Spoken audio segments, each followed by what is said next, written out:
So the first thing you do is the most important, which is wash your vehicle. Soap and water.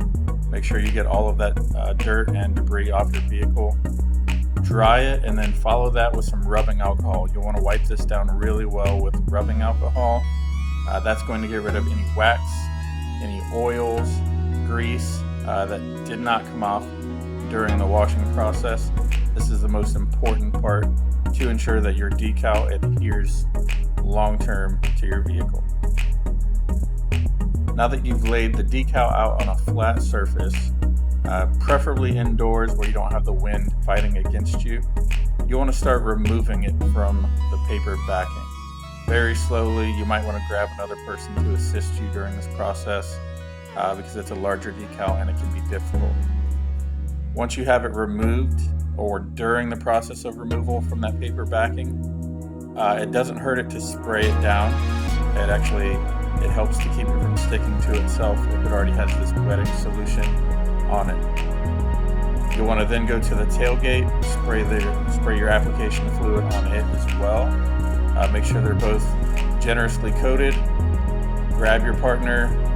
You're going to grab an end apiece and you're going to apply it to the vehicle here. So I had somebody help me because it's a larger decal, and now I'm repositioning it exactly where I need it. This wetting solution allows you to slide the decal around, kind of just floats on the surface, and it just allows you to position it exactly how you need it. Once you've done that, you're going to start squeegeeing it here, and it's a really easy process. So once it's aligned, now you're just lightly squeegeeing, getting that fluid out from underneath the vinyl and allowing that adhesive to start to adhere to the vehicle. Work on the larger areas of the decal first. Make sure those are squeegeed out really well. Again, you're doing this lightly at first. You don't have to do this really hard. Once you've done the majority of the larger areas, you can start working in towards the details, making sure you are squeegeeing towards the edge of the vinyl.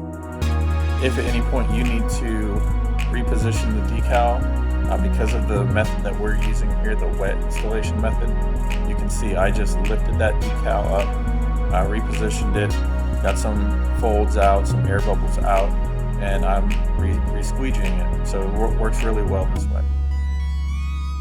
Installing using this method ensures the bubbles are going to come out. This method is the easiest way to do it if you don't have a lot of experience. It doesn't compromise the adhesion between the decal and your vehicle. It is simply allowing all the bubbles to be released from the decal, from underneath the decal, and it gives you that professional installation look with no bubbles. Once you've gone over the decal a few times, increasing the pressure each time, making sure the fluid is out from underneath the decal. Now you're going to want to flip your tailgate down, making sure you have cleaned the inside of the edges of the tailgate, and you're going to wrap this decal around the edge to give it its finished look. Once you've done that, your installation is complete. Our kits include the decals that go inside the D, the R, the A. You see the smaller decals there that are installed. And we also provide 2 sets of the lettering that go inside the Tundra debossed area. Another product that we sell is this raised 3D lettering that you see me installing right now. We offer it in several different colors all over Amazon. Check it out. It adds a beautiful touch to your tailgate.